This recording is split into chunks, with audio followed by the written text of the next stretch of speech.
آج کل گرمی کی شدت کی وجہ سے اکثر لوگوں کے اسٹیٹس پر سورج کے متعلق یہ باتیں لکھی ہوئی دیکھی گئی: سورج کو کہو کہ ہم انسان ہیں، تکا بوٹی نہیں۔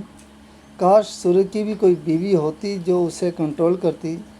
سورج نے پکا ارادہ کر لیا ہے ہماری شکل شناختی کارڈ کی تصویر سے ملانے کا۔ استغفر اللہ، ایسی باتیں دیکھتی ہیں جو وجود لرز سا جاتا ہے کہ آج امت مسلمہ کے نوجوان کیا کر رہے ہیں؟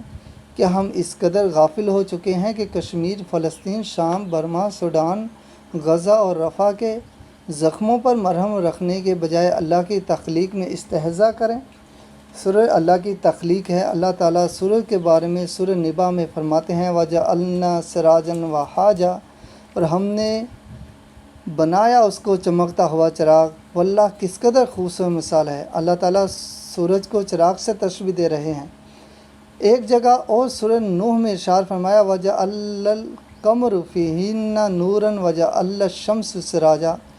یہ سورج کس قدر قسمت والا ہے۔ اللہ تعالیٰ اپنے کلام میں، اپنی کتاب میں، اپنے محبوب صلی اللہ علیہ وآلہ وسلم پر نازل کردہ کتاب میں اس کا ذکر فرماتا ہے۔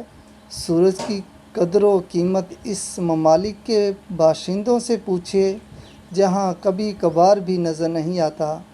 لوگ سورج کی شعاعوں کے لیے ترستے ہیں۔